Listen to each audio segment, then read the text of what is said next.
peço a vocês que fiquem em pé mais uma vez, por favor. Você em casa, abra sua Bíblia, Evangelho de João, no capítulo 6, para a leitura a partir do versículo 15. Nós estamos em uma caminhada de fé e de esperança. São mensagens baseadas nos 7 milagres registrados por João em seu Evangelho. E hoje vamos pensar em mais um desses milagres. João, capítulo 6, a partir do verso 15.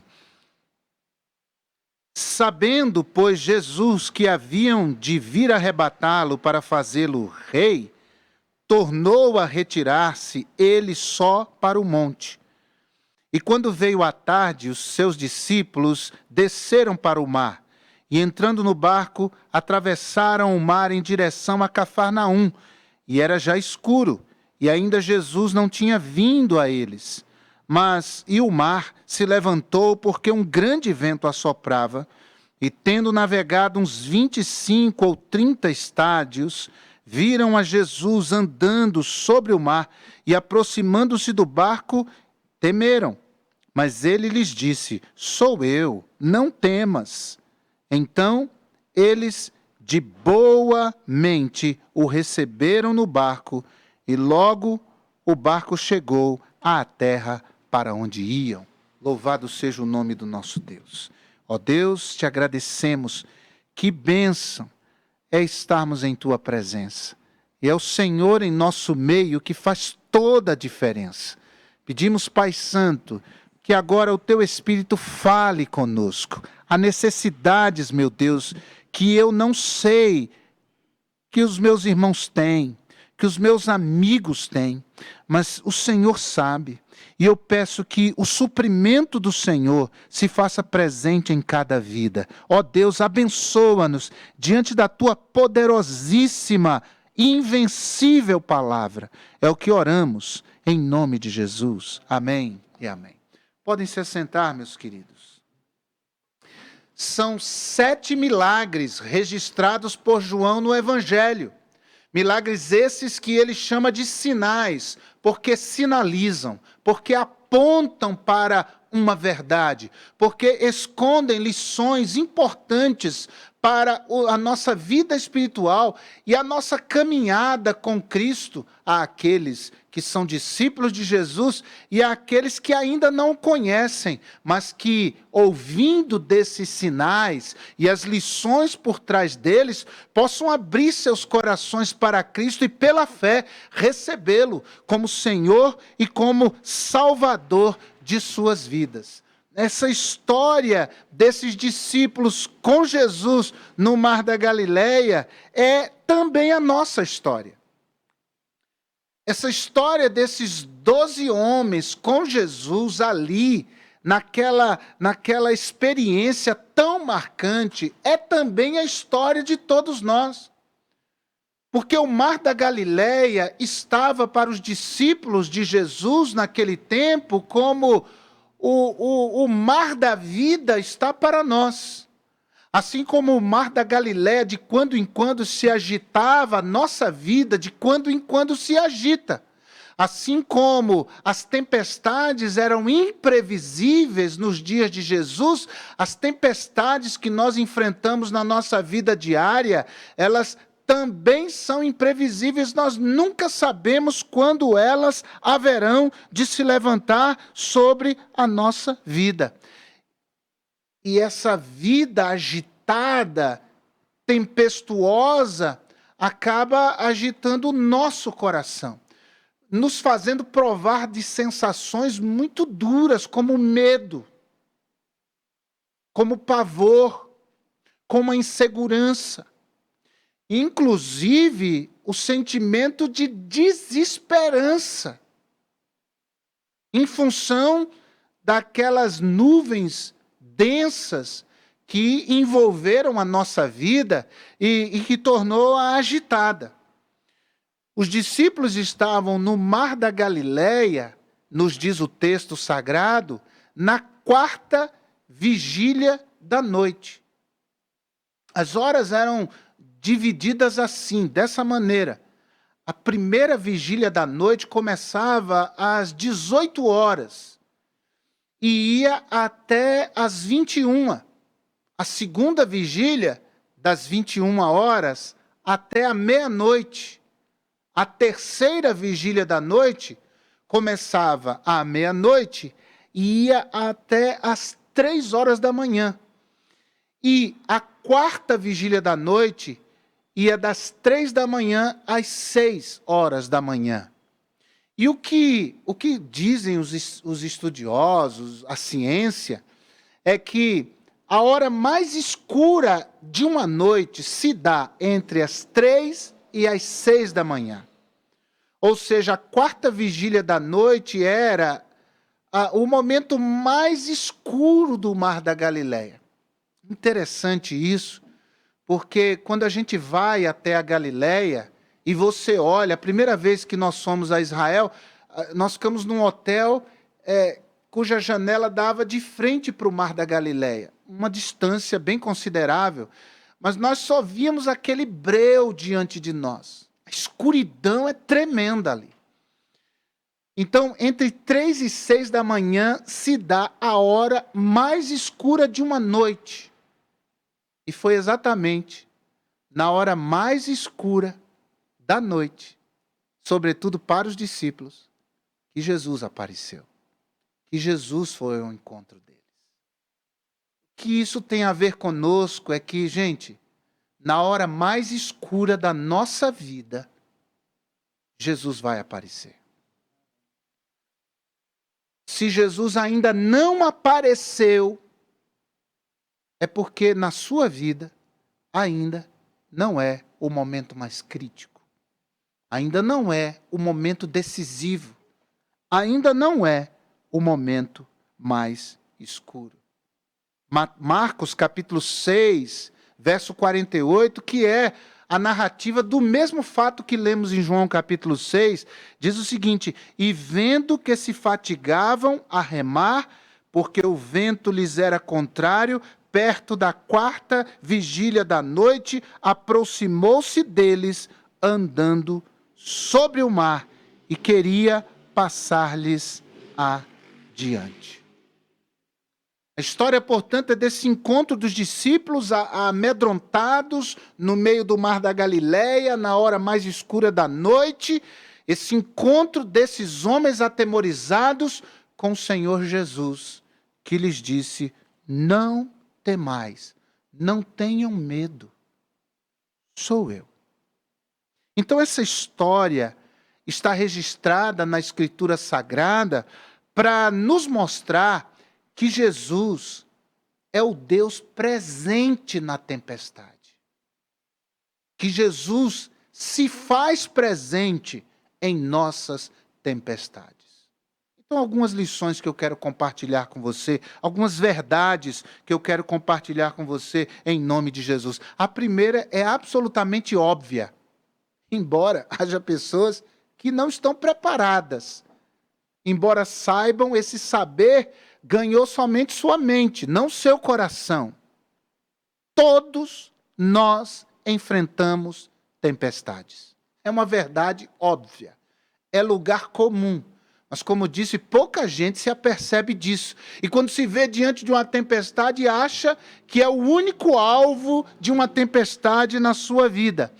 Todos nós enfrentamos dificuldades, tempestades, coisas que chacoalham o barco da nossa história. Gente passando por enfermidade, ou a enfermidade é com um ente querido. Outros que perderam entes queridos. Hoje nós citamos 2 famílias enlutadas, assim como milhares de famílias ao redor do mundo. Hoje, uma tempestade se fez real em suas vidas com a perda de um ente querido. Há pessoas que entram em tempestades quando são criticadas injustamente. Existem críticas severas e injustas que muitas vezes nos fazem e que levam a nossa vida para um desassossego, ou às vezes é a língua dos outros.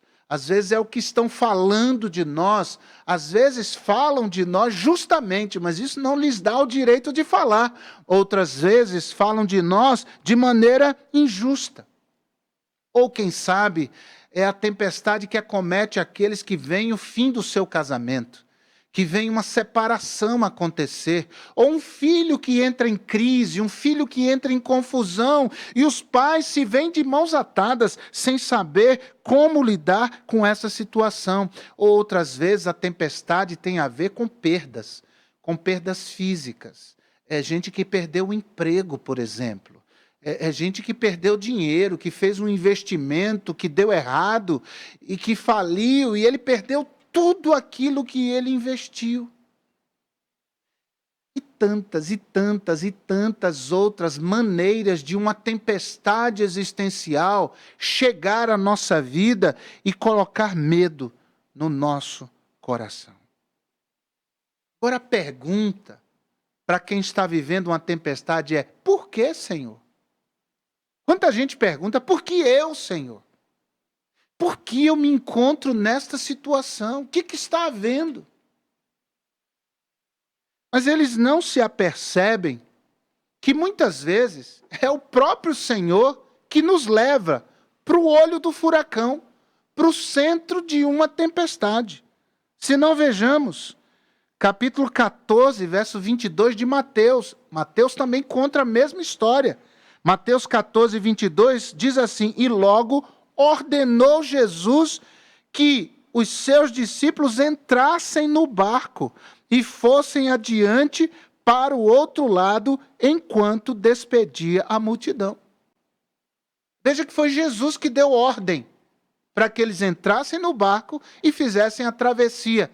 Detalhe, os discípulos não sabiam, mas Jesus sabia que uma grande tempestade haveria de se levantar e ainda assim os ordenou a entrar no barco e fazer a travessia. Marcos, capítulo 6, versículo 45, o texto de Marcos é ainda mais contundente. Marcos, capítulo 6, 45, diz assim: e logo obrigou, olha que termo forte, e logo obrigou os seus discípulos a subir para o barco e passar adiante para o outro lado, a Betsaida, enquanto ele despedia a multidão. Então não é uma questão de aleatoriedade, muitas vezes o próprio Senhor nos coloca, permite que essas tempestades cheguem até nós. Mas por quê? Porque ele tem objetivos.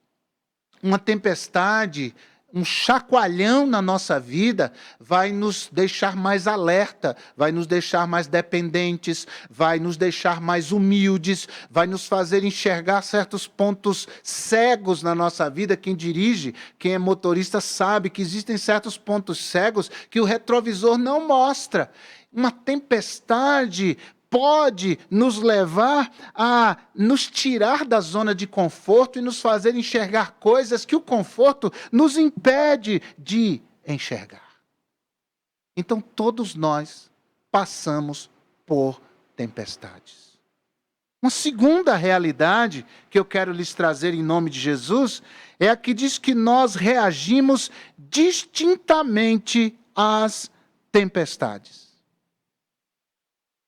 Então, falta de esperança, sentimento de derrota, medo, pavor, desânimo. Eu não sei como é que você está hoje à noite diante dessa mensagem.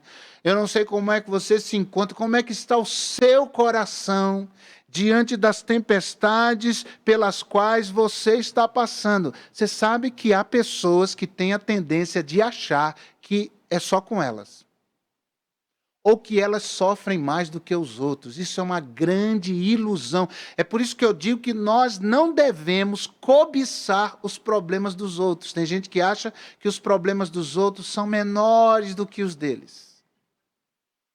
Mas é tudo uma questão de reação. Tem gente que esconde melhor. Tem gente que lida melhor.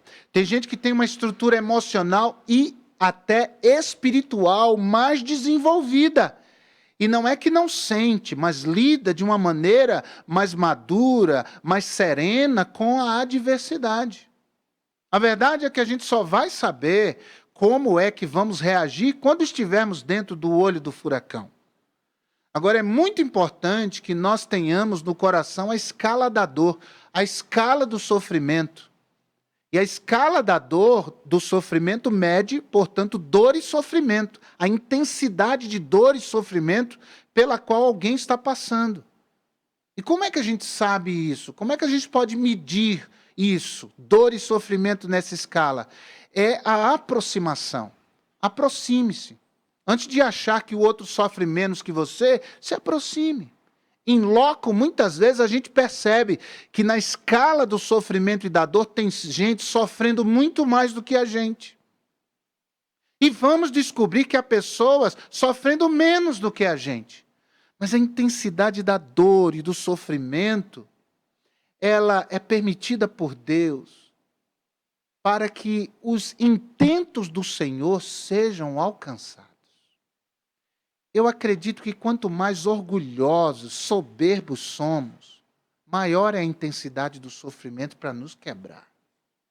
Por isso é muito bom que nós exercitemos a humildade, a humilhação diante de Deus, antes que situações difíceis acometam a vida da gente. Mas se você está passando por uma tempestade grandiosa, e diante da escala do sofrimento, Deus quer que através do seu sofrimento, você, dentre outras coisas, tenha compaixão dos que sofrem. Mesmo dos que sofrem menos do que você. E muito dos que sofrem mais do que você. Que você desenvolva o sentimento nobre da compaixão. Quando uma tempestade passa, quando um furacão passa, a gente vê, né, nesses países que sofrem desse tipo de catástrofe natural, o estrago que fica. Casas destruídas, árvores arrancadas, carros que são jogados para metros longe, muito longe, ferro retorcido, um cenário de destruição. Vimos recentemente, coisa de um mês e meio atrás, né, uma determinada região dos Estados Unidos que foi assolada por vários furacões ao mesmo tempo. A Thalita e o Tom, que moram no Japão, eles falaram que eles sofreram efeitos de um tufão. Lá chama tufão, né? Nos Estados Unidos é furacão, mas é a mesma coisa. Os efeitos de um tufão, eles sofreram os efeitos. Olha que eles nem chegaram perto, ou melhor, o tufão não chegou perto deles. Mas o fato é que até os efeitos mais distantes da passagem de um furacão deixa estragos. E é diante desses estragos que a gente enxerga a coisa escondida. A gente enxerga, de fato, coisas que precisam ser resolvidas. Situações que precisam de algum tipo de providência. É quando o furacão chega. E eu penso assim, gente, que Deus usa a intensidade de uma dificuldade dependendo da intensidade da nossa dureza.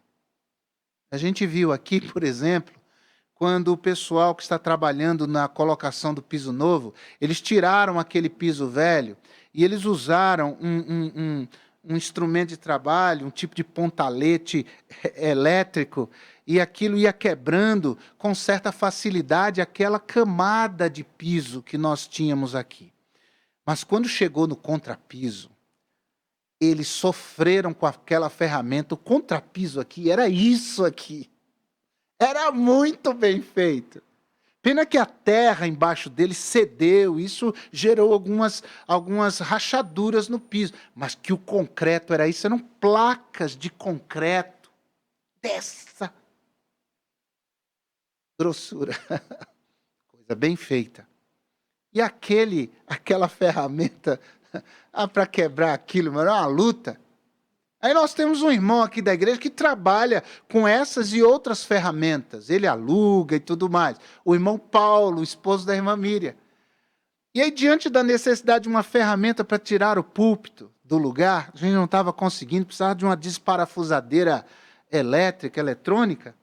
Falamos dessa questão. Ele veio aqui para tirar o parafuso do púlpito. E ele olhou os trabalhadores com aquela dificuldade e disse, isso aí, vocês vão levar um mês para quebrar isso aqui. Eu tenho lá uma britadeira de 30 quilos. Irmãos, ele trouxe aquela britadeira. Meus irmãos, aquele negócio, e arrancando tudo. Às vezes o coração da gente tem essa grossura de crosta, de orgulho, de pecado, de dureza. E às vezes uma ferramenta leve, Deus não vai conseguir quebrar. Deus precisa intensificar o seu trabalho, intensificar o nível da tempestade. Precisa ser mais bruta, mais dura. De quebrar o coração. A tempestade desarruma as coisas. Para mostrar o que está por baixo da crosta. Para que nós possamos nos quebrantar e buscar a Deus. É a hora em que alguns de nós se volta para Deus, se quebranta diante de Deus e busca em Deus a graça para se levantar, para se reconstruir. É interessante que depois de uma experiência dessa com Deus, a gente melhora. Depois de uma experiência dessa com Deus, quando a gente aprende, porque tem gente que não aprende, aí Deus diz, tudo bem, vamos dar um fôlego para ele, deixa ele respirar um pouquinho mais, porque lá na frente eu vou permitir outra, com intensidade maior, sabe? Para ver se o camarada se quebra. Mas geralmente, depois de uma tempestade, a gente fica melhor. E louvado seja Deus por isso.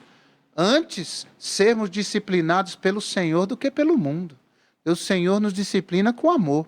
Ele permite a tempestade, mas Ele está conosco no barco. Ele permite a tempestade, mas Ele vem para nos salvar. Ele vem ao nosso encontro.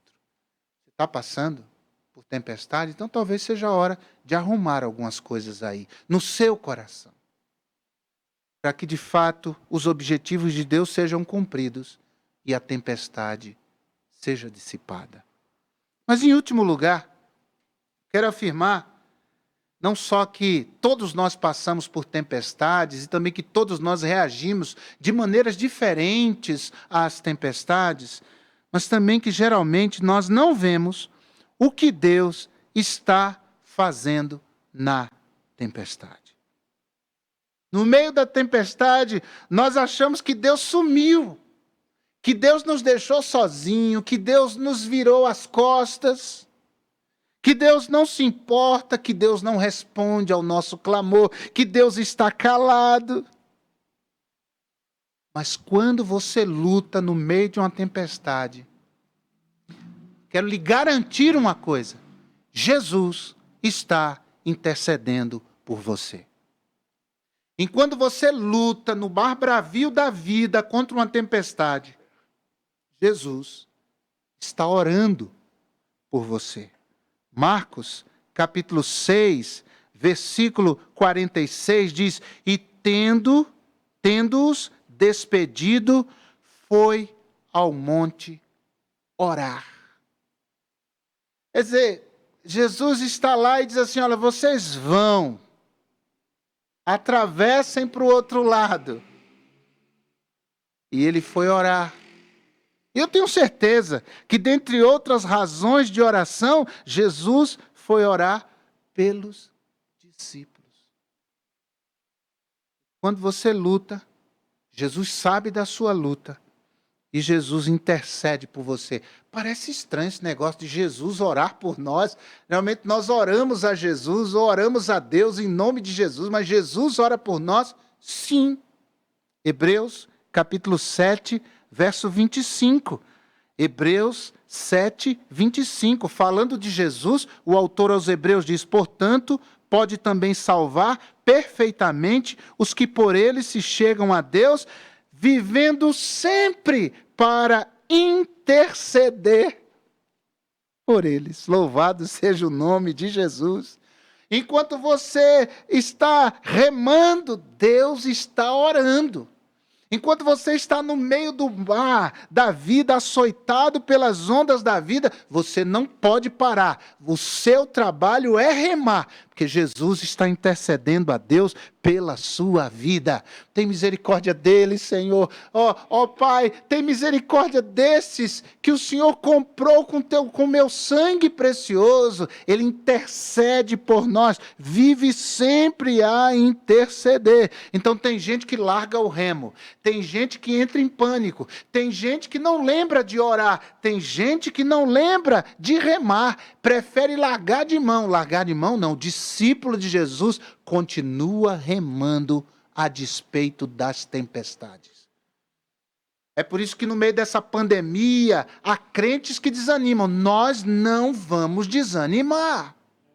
Nós vamos continuar trabalhando, continuar servindo. O coral vai continuar servindo, o quarteto vai continuar servindo, a música da igreja, a EBD, ministério diaconal, os ministérios da igreja de uma maneira geral, departamentos. Nós não vamos recuar. A tempestade é grande, a luta é grande, mas nós continuamos remando na confiança de que Jesus intercede por nós, junto ao nosso Pai celestial.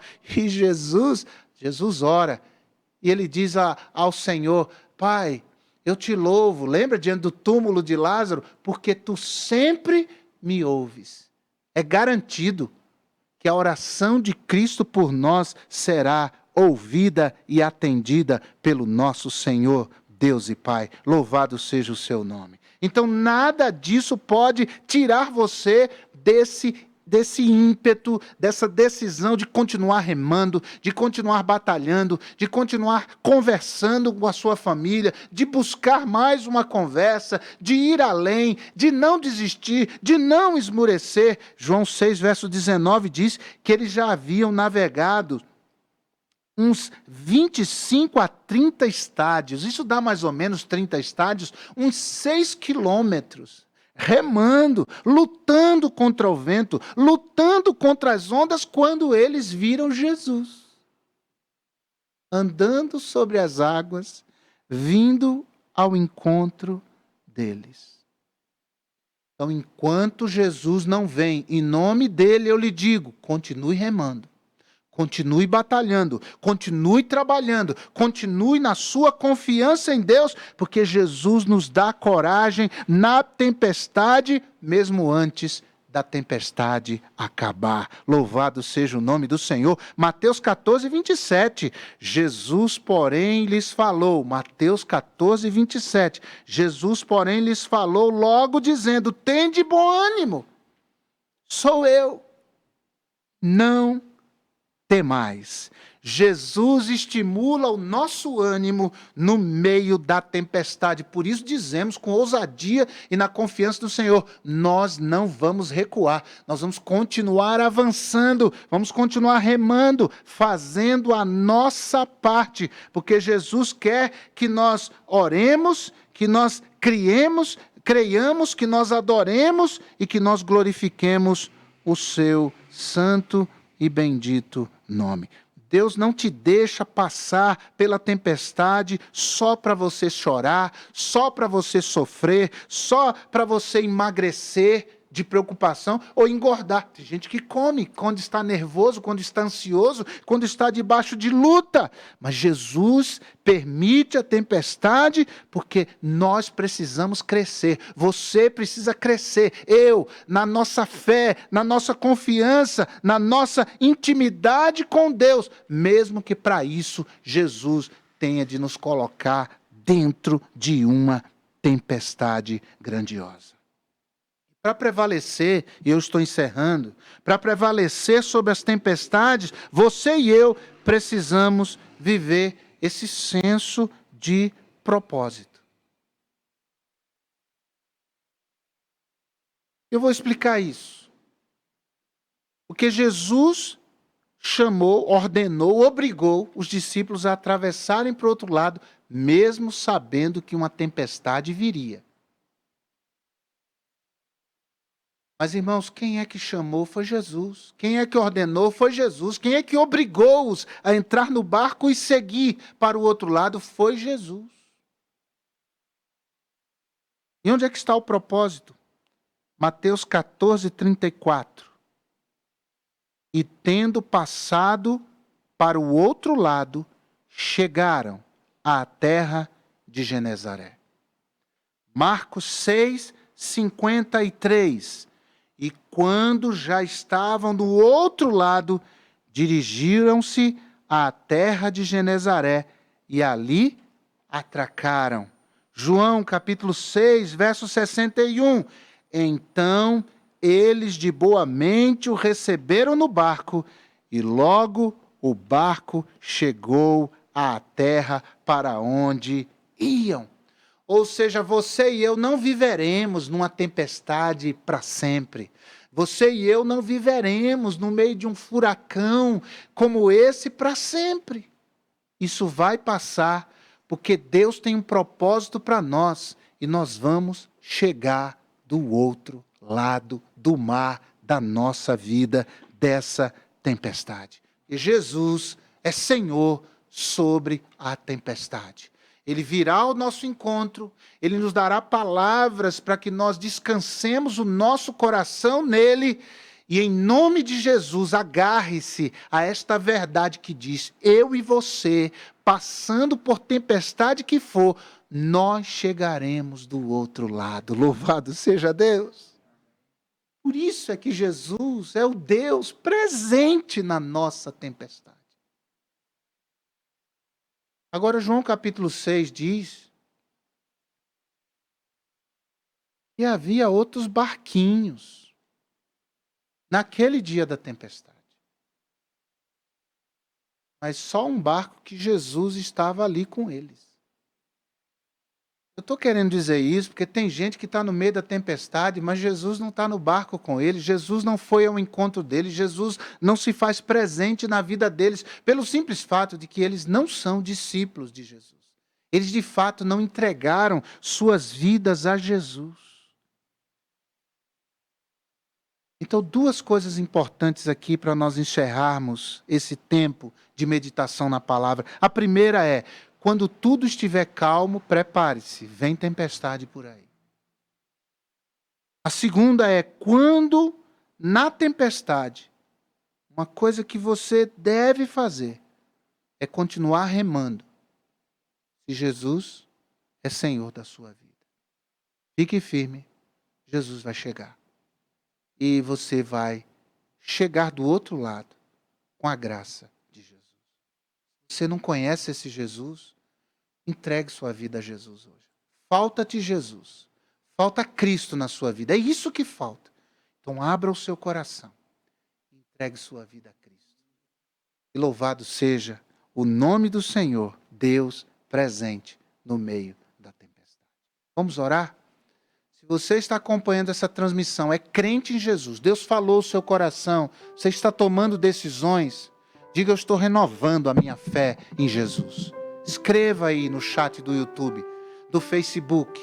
E se você não é ainda um discípulo de Jesus, você ainda não entregou sua vida a Jesus como seu Senhor e Salvador para perdão dos seus pecados, entregue sua vida agora. Escreva aí no chat do Facebook e do YouTube: eu estou entregando minha vida a Jesus como meu Salvador. Jesus irá ao seu encontro. Jesus vai mudar a sua vida. Talvez a tempestade não vai passar de imediato, mas Jesus vai estar com você nessa tempestade. Você chegará do outro lado, se Cristo é Senhor e é Salvador da sua vida. Então escreva: eu estou entregando minha vida a Jesus como meu Senhor e como meu Salvador. Aqui, hoje, há irmãos e irmãs que foram tocados por Deus, que precisam de oração. Faça um sinal. Amém, amém, amém. Glória a Deus, amém. Várias mãos, amém, amém. Eu também preciso, amém. Deus abençoe. Eu também preciso de oração nessa noite. Então, nós vamos orar a este Deus que tudo pode. Deus Santo, obrigado pela Tua palavra, obrigado porque Jesus intercede por nós diante do Senhor, ora por nós, e não só isso, mas nosso Cristo e Salvador vem ao nosso encontro no momento mais difícil da nossa batalha. Meu Deus, eu não sei, como disse, quais são as situações que aqueles que me ouvem hoje estão enfrentando, mas eu sei que Jesus é poderoso para ajudá-los no meio dessa tempestade. Ó Deus, tenha misericórdia àquele que ouviu tua palavra e ainda não é um crente em Jesus, mas hoje à noite creu que Cristo tem poder para perdoar os seus pecados e dar-lhe uma nova vida. Meu Deus, que o Senhor opere transformações nessa vida, para a glória do teu nome. Oramos em nome de Jesus. Amém.